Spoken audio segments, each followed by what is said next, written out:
Yo, what is up, YouTube, man? In NBA 2K22 Next Gen, more than ever, we're seeing people make guards that can't really play defense. I mean, you see right here, I'm on a 6'1" build with a 6-foot wingspan. My weight, 164, super low. When it comes to my defensive stats, I don't have interior, no block, and no rebounding. I do have some perimeter defense and steal, so I'm giving myself a chance. But even so, in these clips, I don't have any of it maxed out. I also got 25 strength. And this build, honestly, is pretty good on defense compared to some of the builds people make. I mean, I've seen people make 5'9" guards with 25 stats. Everywhere on defense, you see the defensive badges I get on this build. Surprisingly, pretty decent. 16, you know, I can get some clamps, ankles braces, pickpocket, ball stripper. I definitely have a chance on this build. But either way, it's going to be difficult. I'm going to be going up against other builds that are quite a lot different. You see, I'm playing a mascot right here. He made a taller build where he doesn't have the shooting that I have. I do have super high 99 3-point shooting, but he's more all around. You see, he can go into the post a little bit. He can play good defense. He can get rebounds. He's got block. Is it worth making a build with no defense this year? Can you get away with it, you know, on 5s, on 3s? Maybe it's a little bit easier to hide yourself in the corner. And honestly, that's meta. I mean, you don't see any comp pro-am guards, any comp 3s players actually guarding ball while playing offense on the other end. That's just because they're trying to conserve their stamina. It is a smart move. But I'm going to be showing you guys gameplays on the 1v1 court, where you see so far, I'm hitting 3s against this guy on defense. I mean, he's putting me in the paint. You guys saw I got 25 interior, 25 block. Not a whole lot I can do, but I want to show you guys the clips because I am still trying to get some stops, even if, you know, that's pretty much all for nothing. Do you actually need defense in NBA 2K22 to win games? And I don't think so, man. I mean, it's crazy to say, but even if this guy scores every single play, if I'm at least a good offensive player, I'm going to get some threes up. Having perimeter defense, having steal, and even if I didn't have those stats, I could at the very least play up on him to make him take the easy 2-pointers, while on the other end, even if he's playing up against me, I'm still going to get some threes off, and I don't even have to get threes off every play. You see, he had me boxed up a bit that play. I was trying to go for some ankle breakers, but in the end, I end up just taking a 2 because I can take the 2. It doesn't matter if he puts me in the post, scores a layup like this on me every single time. I got the lead as long as I can keep scoring.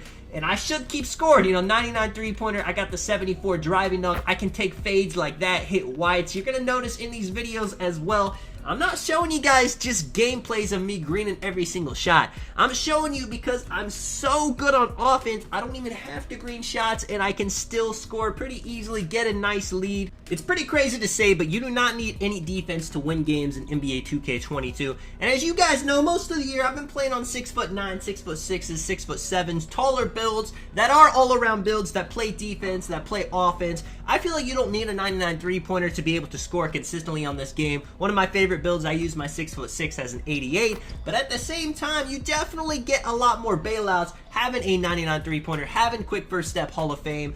And I made this build just to kind of test to see what it's like to be a bit more meta, to see why most people are playing on a smaller guard with 99 3-pointer. And there's an example right there, you know, even though I can't guard him in the interior, just because I have a little bit of steal, I can get a stop, and that is huge. You see the score 12-19. Even if I didn't get that stop, even if I didn't get any stops, I'm still winning this game pretty easily right there. No interior, no block rating, but I'm still able to make him miss a shot. So even if you make a build with very low defense because you want to be the best on offense you could be, you want to be a meta point guard, you can still get a couple stops. Now, it's going to be tough. Like I said, I consider myself a very good defender, and I made this guy miss, what, one shot, got a couple turnovers, and that's me trying on defense. I've seen a lot of people, especially when playing the 1v1 market, if you get past them, they're just going to stand still, let you score, try to score a 3 on the other end. I got one more gameplay for you guys. You see, when I go into the paint, this guy gets a block, he can definitely do that, but when he goes in the paint on me, even jumping at the right time, even actually making him miss, which is rare, getting another 18% contest.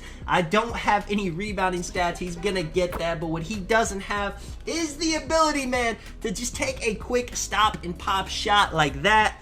It is interesting to see where we're at right now in NBA 2K. I feel like this is going to be the way it is. There's always going to be people making point guards the best offensively way they can, you know, highest shooting possible, have some finishing, have great playmaking, but they're not going to worry too much about defense because they're always going to be able to hide in a corner. I don't think we're going to see it come back to where the point guard, the best offensive player, is also guarding the best defensive player on the other side of the ball. That was probably a bit more popular in 2K15, 2K16. You saw a lot of that. It is good and bad, you know, everybody has a role now when playing 2K.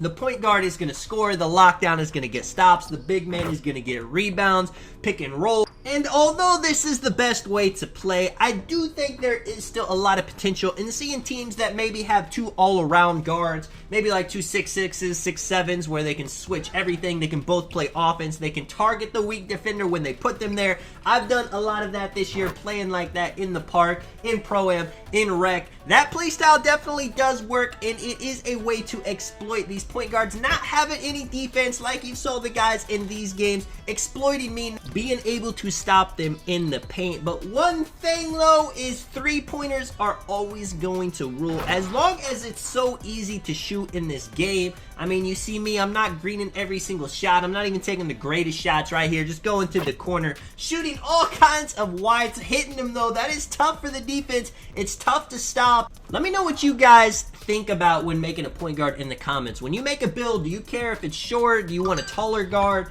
Do you care if you have block, interior defense, rebounding? Do you just care about having great offense? Do you want to be able to shoot and dunk, or is shooting the most important thing? Same thing with pass accuracy, man.